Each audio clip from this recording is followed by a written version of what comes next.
अश्वाच्या मुक्ततेसाठी तुझा शोध घे या रणभूमीवर आलो. ज्यांचा वर्ण मेघ वर्णाचा आहे, मेघाप्रमाणे ज्यांची कांती आहे, असे मेघ वर्ण खड्डध्वज पुत्र आमच्या समोर उभे राहिले. म्हणून आपले आम्ही पराक्रम ओळखून आहोत. वा अश्व आणण्यावरे पराक्रम तुम्ही दाखविला. समजतंय. तुमच्या पितृ निर्मिती पराक्रम आम्हाला मिळाला. शाबास. पण ज्या अभिलाषेला इथवर आला, लक्षात ठेवा तुमचा काळ तुमच्या समोर उभा आहे. अब्रुवान, तुला वाटलं असेल माझ्या गुणगान केलंस, माझ्या बापाच्या गुणगान गायलंस, भावनाला मिळावे. मी मुक्ततेसाठी रवाना अश्वसाधित करतोय.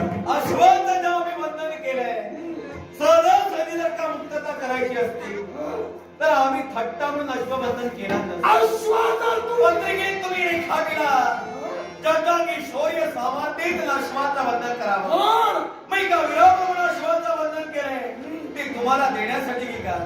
अश्वाचा मुक्तता झाली नसेल, इतरांची जी स्थिती झाली त्याचे सगळं लोक झाली लक्षात ठेव. इतरत्र तो अमरवान नव्हे, इतरत्र वैद्य तुमच्या गटात सामील झाले असती, संधी तुला शरणे आली असती. पण तो प्रकार माझ्याकरवी नाही, या भवान करी राहू नका.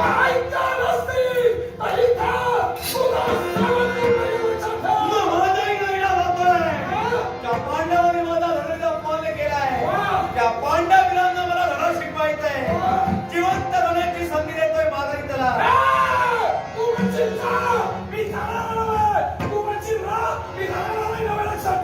इथून जाशील तर सुरशील, इथं जाशील तर मरशील एवढं दिसेल.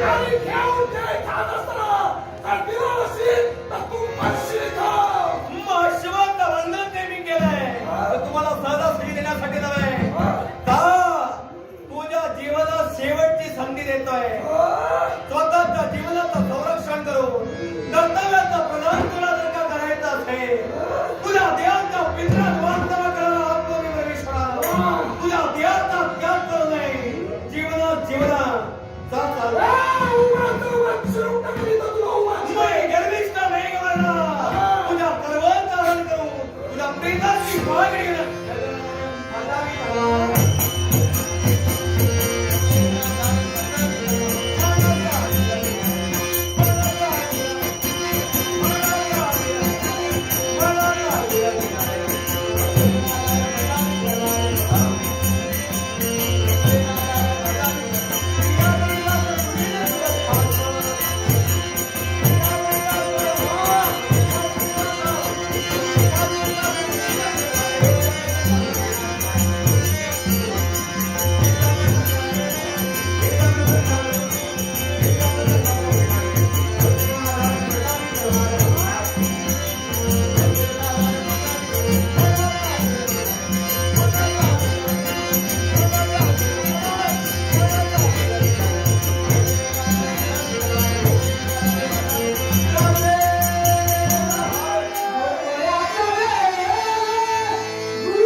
अखे मायावी विद्येत तुम्ही प्रवीण असल्या कारणाने उमरासाठी योजना केला, पण आम्ही मंत्र सामर्थ्यात प्रवीण असता स्वतःसाठी योजना करू या घराला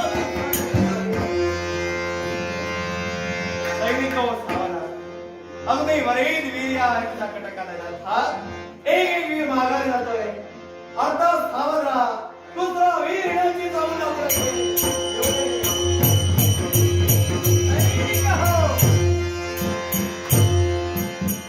कुणी जागा सोडायची नाही. एक मी माघारी गेला ऋषके तू जिवंत आहे, मी माघारी जाणाऱ्यातला नव्हे. जोपर्यंत माझी आज्ञा होत नाही तोपर्यंत कुठलाही निर्णय घ्यायचा नाही. सावधान मी राहू.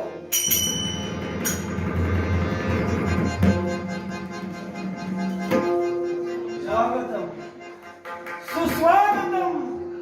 स्वागत करतो या रणभूमीवर. तुम्हाला बोल आम्हालाही बरं वाटतं. बरं वाटणारच आहे. श्रावणी दरबारात सर्वात जास्त असणारे तुम्हीच होता. होय, याला कारण आहे. तुमच्यासाठी ते युद्ध हसणं मला आवडत नाही, कारण एखाद्याची कुचेष्टा केल्यानंतर स्वतःची प्रतिष्ठा कधीच वाढत नाही. तरी पण असला याला कारण आहे. हौसध्वज महाराजांनी आमची कुचेष्टा केली, तुमची प्रतिष्ठा वाढवण्याचा प्रयत्न केला, पण पाहिलं तर का हाती तरण घेऊन करबार खंडणीत सही पांडवांच्या संविधानाला आपण आला. मग हसायचं नाही तर काय रडायचं? हार बरोबर बबरुआ हार सुंदर बोलला. बरंच बोलणार आहे. अहो कुणी कुणावर हसावं यापेक्षा प्रसंगाची सुद्धा चाचपणी असावी. आम्ही जे तुम्हाला शरण आलो तुमच्यावर हसण्यासाठी नव्हे, तुमचा मान सन्मान राखून पांडवीराला आदरातिथ्य देऊन आम्ही शरण आलो होतो. आम्ही तुम्हाला हसलो नाही, पण आम्ही हौसध्वज मला तुमच्या महाराजांच्या बाबतीत वाईट वाटू लागलं. हा?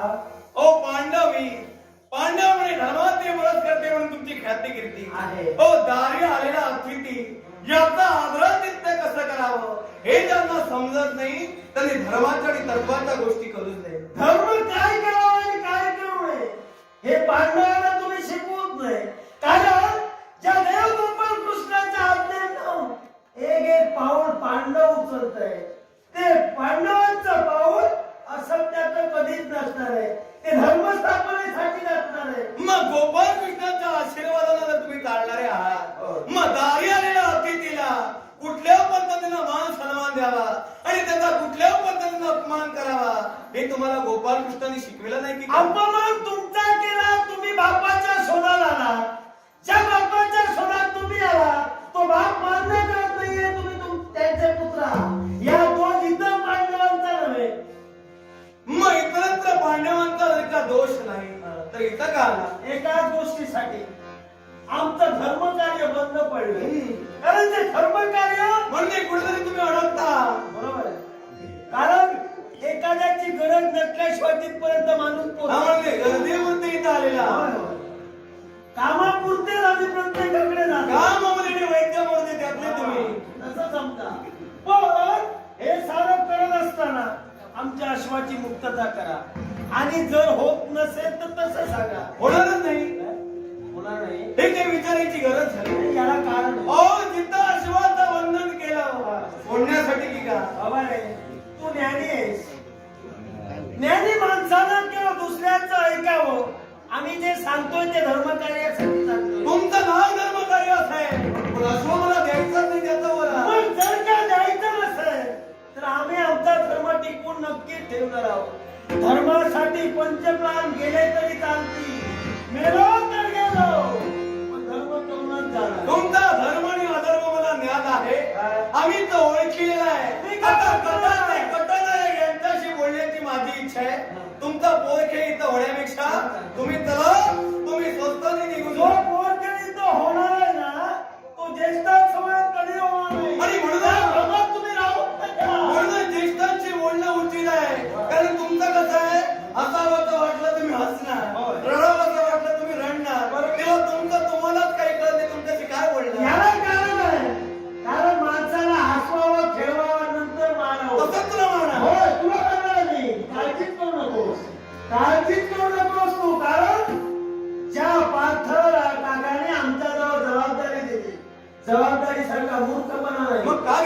याला कारण आम्हाला ती पार पडून शहाणपण पण ते दाखवायचं शहाणपण तिथेही दाखवू शकला इथं असता. आपल्याला वेळ फार गेलेला आहे. आपल्या वेळ गेल्यानंतर सुटलेला शहाणपण म्हणजे सगळ्यात मोठा मुद्दा. शहाणपण किंवा साऱ्या जनते समोर दाखवायचंय. रणभूमीत आम्हाला मरायचंय, रणभूमीतून आम्हाला जगायचंय. आमचं कर्तव्य पूर्ण करू द्या. अश्वाची मुक्तता करा, नपेक्षा आमच्या धर्माचे मग तुम्ही म्हणत असाल रणभूमीत तुम्हाला जगायचंय आणि मरायचंय, दोनापैकी एक पर्याय निवडण्याने चालते. नाही, आम्ही इथं जाणार नाही. म्हणजे मरणासाठी आला. हो, चालेल. मग मारायला मी सुसज्ज आहे. तुम्हाला काय वाटलं? आम्ही इथं पर्याय तुमचे तुम्हीच याला निवडा. कारण आहे. जिवंत जायचं असेल संधी दिली, त्याला पण दिली, मेघाला मारलं संधी गेलं. कुणाची मी घेत नाही, कुणाच्या जीवावर जात नाही. जे माझ्याजवळ आहे त्यानुसार पाऊल टाकत असतो. काय तुमच्याजवळ? एखादं पाणी किती खोल आहे पाहिल्याशिवाय मी उडी कधी टाकत नाही, आणि जी उडी टाकतो ती माघारी घेण्यासाठी नाही. पाण्याची खोली. एकच तुम्हाला संधी देतोय. मी कर्णपुत्र ऋषिकेतू हो, तुम्हाला मी केव्हा ओळखलंय? नाही, तुम्ही ओळखला असा. तुमची मित्रदेवता महान आहे, पण तुमच्या बाबतीत अजून माझा संशय आहे. बाप सवाई बेटा नक्कीच होणार आहे. संशय कोणत्या गोष्टीचा? पराक्रम पिताश्रींचे फार आम्ही पाहिले. हो, औदार्याची देवता म्हणून त्यांची ख्याती केली आहे, पण त्या पद्धतीचे पराक्रम जिथं तुमचे पाहिले नाही, तिथं तुमच्या बाबतीत आमचा विश्वास नाही. विश्वास बसणार नाही. तुम्ही कोणत्याही तत्वाने या, कुठल्याही तऱ्हेने येण्यासाठी तत्पर ठरा. तुमच्याची युद्ध कौशल्य त्या धैर्याने करणार आहे. नियम अटीचं उल्लंघन न करता ज्याप्रमाणे महान विक्रम करते त्याप्रमाणे वागण्याचं कार्य धर्माच्या ठिकाणी कधी ऋषिकेतू करणार नाही. मग तुमची मित्रदेवता त्यावरून तुम्हाला म्हणायचं आहे. अहो, ती औदार्याची देवता होती. आपल्या पलंगावर लाथ मारून त्याने लाकडं दिली. मरती समयी त्यानं आपला सोहळा रंग दिला. त्याप्रमाणे भाव सवयी भेटावायचा असेल, एक काम करा. अश्व मला दान करायला चालते. हा, तुम्ही भाव सवयी झाला. तो दान करण्यासाठी एका सांगतोय. एका दाना वास्तविक हेतू बोलता उपयोगाचा नाही, कारण हे धर्मकार्य आहे. आणि जो यज्ञ आम्ही आरंभिला तो यज्ञ विश्वकार्यासाठी आहे. आमचा हेतू एवढाच होता, एक छत्र राष्ट्र किंवा आम्हाला प्रस्थापित करायचं होतं. भारताचे भारतेश्वर म्हणून आणि पांडव किंवा या विश्वात सारे अर्थ सारे माणूस सारी जनता एका विचारानं वागायला हवी. हा उद्देश पांडवांचा आहे, आणि त्या उद्देशाला तुम्ही सहमती द्यावी असं कर्णपुत्र ऋषिकेतूला वाटतं. मग तुम्ही विश्रांती घ्या, पुढचं कार्य आम्ही करतो. अश्व माझ्या राहू द्या. नाही, त्या अश्वाची जर का मुक्तता होत नसेल, मी बऱ्याचशा देहाची मुक्तता केली पाहिजे. कोणाच्या देहाची? तुमच्या ऐकणार माझा? तुमच्या देहाची जी एक माघारी गेलाय, तुम्ही विचार कर. मी जाणाराच नाही. तुझ्या काकांना भेटून ये. भेटू शेवटची वेळ. मला भेटायची गरज नाही. पुढे तुझं मान चिरले लांब करा. मला कारण आहे. मी कुणाला हरणांना जवळ यायचं नसतं. माघारी जा. जातवंत बापाचा बेटा आहे. जसा बाप तसा पुत्र. दिलेला शब्द तळाटाच्या घोडाप्रमाणे जपते. ऋषिकेतूचा आपली आहे. ऋषिकेतू कधी शब्दाला मागा घेणारा नाही. हिम्मत म्हणून कोकाशी केव्हा तुझी किंमत उतरून ठेवे. किंमत माझी उतरवून ठेवला तरी चालेल, कारण मी ज्ञानवंताला कायम उच्च स्थानात देतो. ज्ञानवंत गोपाळ कृष्ण आहे, आणि त्यांच्या सहवासात राहून तुम्ही अज्ञानी कधी राहू नका. अज्ञानी अभिनय अज्ञान आम्हाला तुमच्या नेता आमच्या बाबतीत दिसतंय. नेमकं तुला काय जसं वाटतंय? जग पाहावं तसं दिसत असतं, कारण आम्ही ज्या ज्ञानाखाली वावरतोय ते ज्ञान कधीही अपूर्ण पडणार नव्हे. ऋषिकेतू कधी कमी पडणार नव्हे. जशाच तसा ठोसा ठोसा देण्याची हिंमत ऋषिकेतू चांगली आहे. धूर्त मेंदू आणि चाणाक्ष बुद्धी ज्याला संबोधली जाते तो कर्णपुत्र ऋषिकेतू. मी मात्र बघते अर्थात ज्या दरबारात माझ्या आईचा अपमान झालाय, मी सुरावीला भेटू. तुमच्याशी द्वंद्व पुकारले अश्व नाही तो नाही, तुम्हा साऱ्या पांडवांची तुम्ही दाढा. या अश्वाच्या भानगडीत पडू नका. तुमचा भाग शोधा, कारण तुमचा भाग तुम्हाला स्वीकारत नसेल अशा नंतर मग आम्ही जर आमचा भाव शोधावा तर अश्वाच्या बाबतीत तुम्ही बोलू नका. आम्ही आमचा भाव शोधतो, तुम्ही चला. अश्व आम्ही घेऊनच जाणार म्हणजे आहोत. नेमकं तुम्ही काय ठरवणार आहे?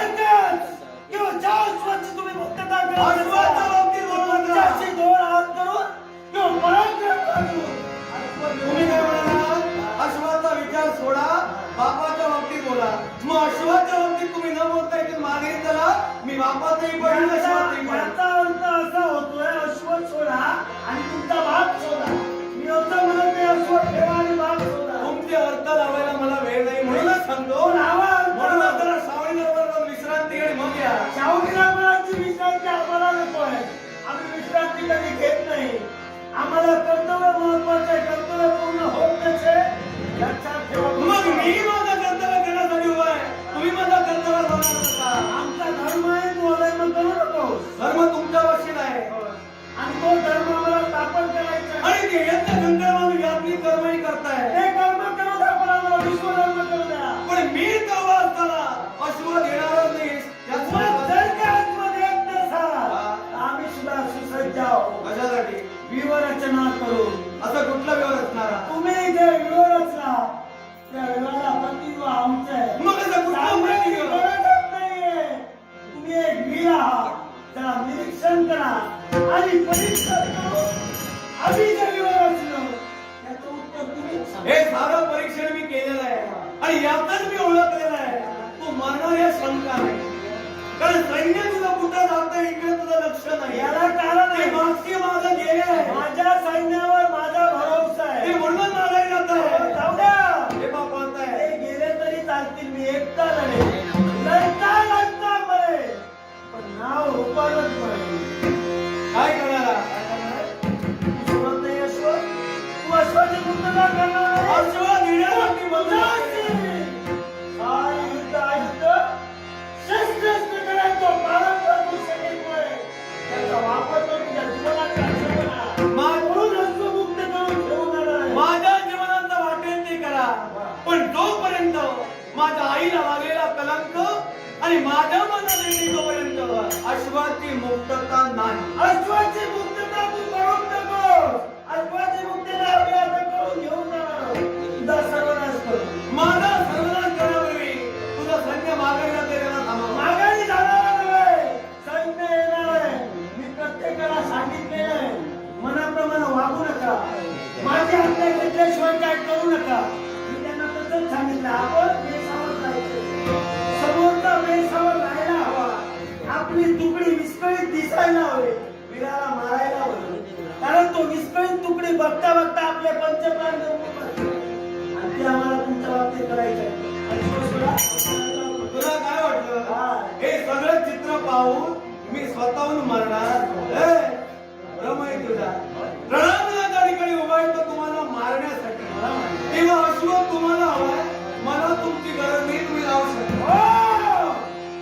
अश्व जर देत नसाल, अश्व जर देत नसाल तर आता नावीला अश्व देणारच नाही. काय कोणाची?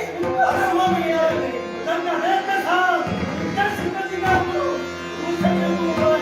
मग एवढा सामर्थ्य तुमच्यावर येत आहे तर तुमची सत्ता अडून पडून तुम्हाला खेचून मारत आहे. सत्ता मध्ये लागणार संतोष नाही होणार. कोई अंतर नाही. कोई अंतर नाही. कोई अंतर नाही. कोई अंतर नाही.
भरोसा नाही म्हणून या मणिपूरच्या रणमैदानात माझी पावलं.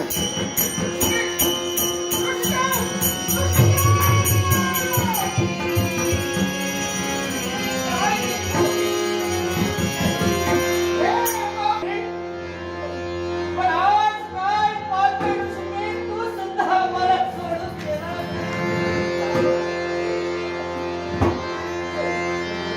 परमेश्वरा, जशी चांगली फुलं तुला आवडतात, त्याचप्रमाणे चांगली फुलं सुद्धा आवडतात रे. म्हणून आज माझा ऋषिकेश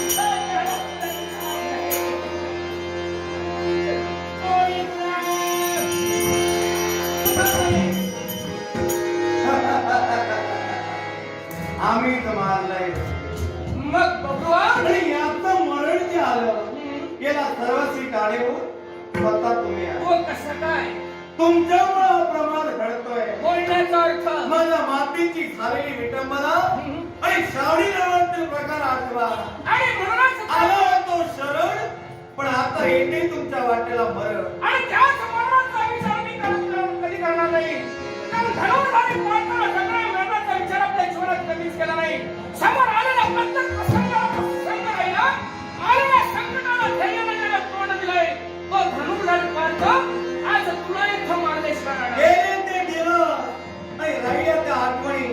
गोपाळ कृष्णांच्या आशीर्वादानं पराक्रम स्वतःच्या नावावर तुम्ही ओढला. पण खरे पराक्रम आज तुम्हाला इथं दाखवायचं. आणि याच्यावर न जोडात, अरे तो वैकुंठीचा नारायण आठव्या रूपानं नटला, आठव्या अवतारानं नटलाय. तो धनुर्धारी पाळताचा सारथी होतोय. अर्थात तिथंच काय ते पाणी होतं, याच्यावरूनच तू कल्पना कर. यात तुझा मोठेपणा आहे, यात मोठेपणाचा देवाचा आहे. कारण तुला सावरण्यासाठी देव आलाय. तुझ्यासारखे भक्त कुठेतरी वाम मार्गाला लावू नये आणि वेळोवेळी समरम निर्माण होऊ नये म्हणून ते भगवान, देव कुणाच्यासाठी अंकित होत नसतो. भक्ती तेवढी महत्वाची असायला हवी. सत्य न्याय आणि धर्म त्यांच्याकडे असायला हवा. सत्याचं आचरण जो करतो ना त्याच भक्तापर्यंत देव जातो. मग जर का तुम्ही सत्याचे आचरण करणारे होता हा. मग आज देव तुमच्या बरोबर का नाही? याला कारण नाही. काळ आल्याशिवाय वेळ येत नाही आणि काळ आणि वेळ यांचा संघर्ष झाल्याशिवाय देव इथे येणार नाही. कारण त्याच्या भक्तावर त्याचा विश्वास आहे. त्याचा भक्त कुठेही कमी पडणार नाही. तुम्हा पांडवांनी आजपर्यंत बऱ्याच यातना जीवनात भोगल्या. मग या साऱ्या यातना तुमचा देव तुमच्या संविधानाला भोगावा लागला. म्हणजे तुमच्यासारखे दुर्दैवी दुसरे नाही. देवतांचं असावे आपल्या भक्ताला कसोटीच्या उच्चतम शिखरावर उभे करतात आणि जर त्या भक्त कसोटीत उतरला असेल तर त्याचं इच्छित त्याला देतात. माझ्या देवाचं तसं नाही. मग वारंवार तुमचीच कसोटी देव का घेतात? याला कारण नाही. जयवंगी मोठेपणा त्याच्या यातना कठीण. म्हणजे तुम्हाला यातना देऊन देवाला तुम्हाला मोठं करायचं. कारण देवतांचा मोठेपणा भक्तांच्या रूपानं वाढत असतो. मग त्याच परमेश्वरानं मला इच्छा निर्माण करून दिली आहे. देवानं जशा यातना वेगवेगळ्या पद्धतीनं तुम्हाला दिल्या त्या यातना माझ्या रूपात आता तुम्हाला देव आणि देतो. म्हणूनच त्या यातना दूर करण्यासाठी धर्मधारी पाळणा संजय तुला एकच संकट आणि ते काय असेल तर ज्या ज्यावेळी धर्म आणि अधर्म यांचा विचार मी सुद्धा केला, तुझ्याप्रमाणे मला सुद्धा संभ्रम निर्माण झाला होता.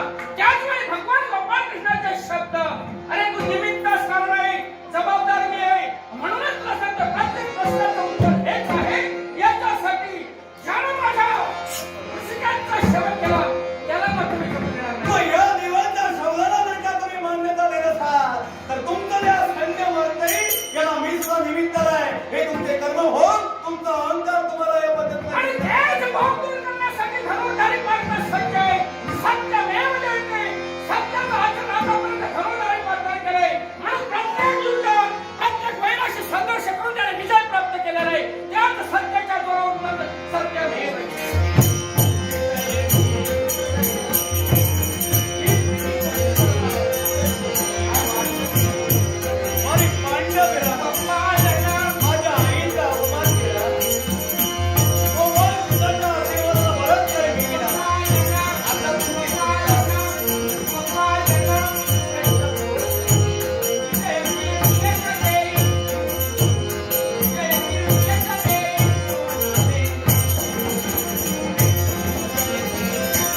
पांडव मिळालं. आज तुम्ही जे काही धारातीर्थी पडला बरी तर माघारी गेले, पण मुख्य योद्धे म्हणजे ऋषकेतू आणि धुंदारी पार कटाते कटनाय यांचे मी शिर मारलेला आहे. वा वा वा, ही आनंदाची वार्ता. अरे अहंकारात तुम्ही यावेळी धारातीर्थी पडला. तुमच्या अंगी आणलेला अहंकार त्या परमेश्वराला काढला आहे तर तुम्हाला मरण देण्यास या हेच कटाते कटन आहे. काय अवस्था झाली आहे, पण यात पराक्रम माझे नाही.